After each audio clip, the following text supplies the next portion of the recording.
starting, I guess my first question is, since you said, you just told me you have spent some time up in upstate New York. Do you ever do any writing up there, or is that just kind of the I kind of producing write, end of it? I guess I kind of write everywhere. I kind of just write wherever I am. So I'm sure I know I've written stuff up there.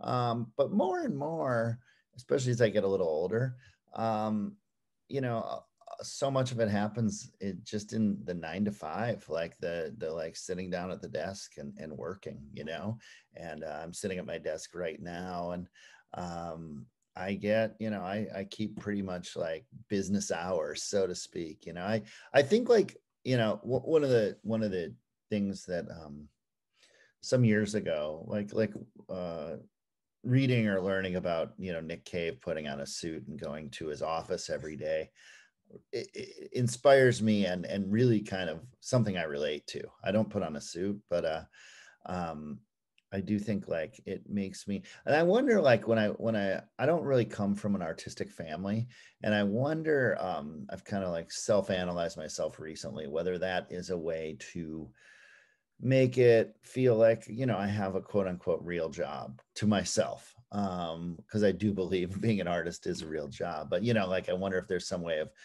making that feel a certain way to myself, by keeping very traditional hours. Yeah. So before we get to that ritual, I'm curious if you ever notice if the song lyrics, the music themselves, if it does ever change based on where you are, because some songwriters do tell me that when they are in a more natural or forested environment, the music or the lyrics change based on where they are versus where when you're surrounded by noise, in Brooklyn. That's a good question. I don't know that I've ever felt that. I think I can get to a pretty peaceful place here in my office. But there is stuff like when you're like, like you may see something on a sign, a street sign or a town name or whatever, or a certain chapel, or that no matter what kind of travel you're doing, does make it into the songs. I think signs in particular are really interesting to me. I love being in like, back when we tour more in a van, like being in the passenger side and seeing things fly by you. I think is like was a heightening creative experience for me. Yeah. Are there any specific signs, that Uh, you can recall? yeah. Let me think of this. There's just like I'm trying to think of something that got into a song.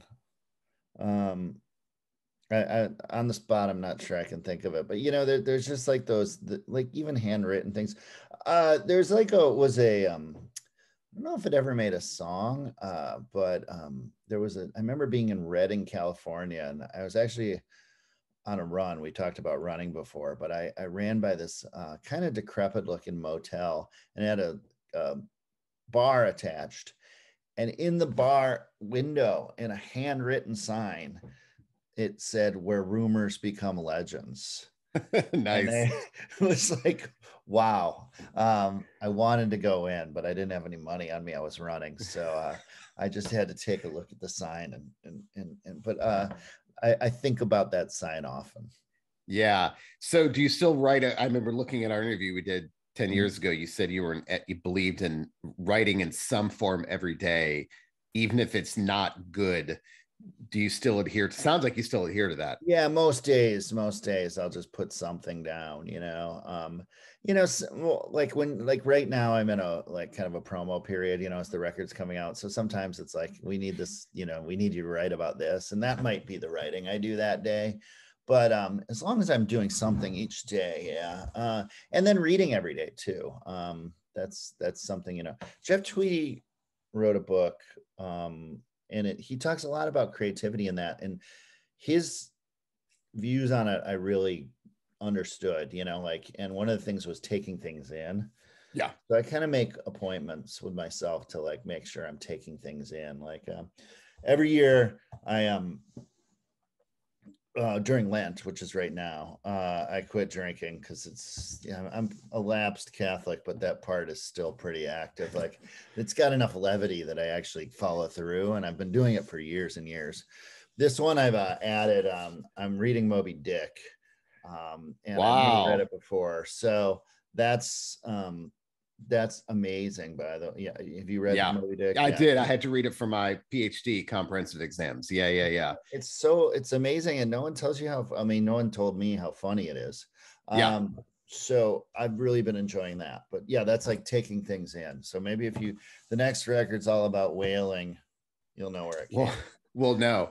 So we'll talk about the reading later, because I want to talk about that, of course. But the rituals, I mean, I'm a very ritualistic person when it comes to my writing as well. Like for me, I never write and revise in the same room. I'll always Mhm. go to a different room because I just don't want to be, those things are so separate to me.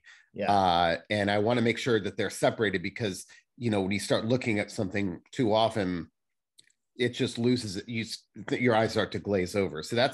but I'm very much like you are. I can only write in the morning. I'm not a late night person. And I do have that favorite share I like to write in. But songwriters are pretty divided about that. I mean, some of them tell me like, no, I can't have a ritual. But why is that?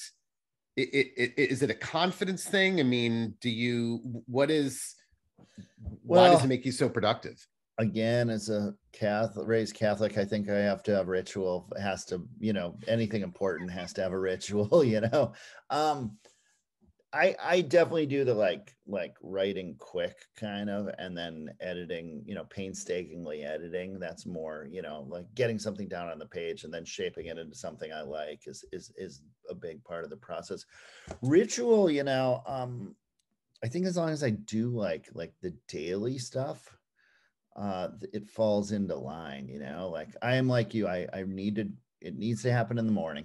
Um, I usually like walk the dog and then just start crushing coffee and writing something, and then editing can happen just later. You know what I mean? Like it's not, I don't need to do it in a different room like you do or anything. I do most, I mean, we're a little space challenged because we live in Brooklyn. Everything kind of has to happen in this room. But I come back to it, is the point. And as I sort of, because I still make albums. And Yeah. as I sort of circle the songs of this is the album, I'll start going through them, and I'll even start going through them kind of rapid fire.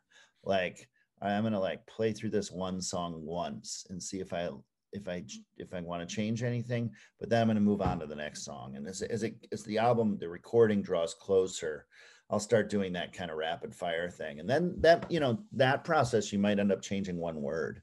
But it's sort of just this last, touching up part of the process. So when you say you write quickly, is it almost like a free write type where you're just not really thinking about what's on the page, or do you give yourself a certain amount of time and write as much as you can? Yeah, like I'll write a lot. Like I mean, I'll write.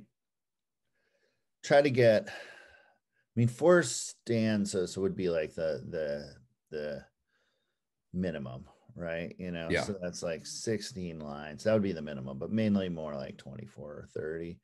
Um, and then that would be in like 90 minutes, right? And then, just on average. And then go back and start throwing stuff out, and moving stuff around and changing it. And then, I do this process where I kind of like, I say, what's the line I'd like the least? And then make it better.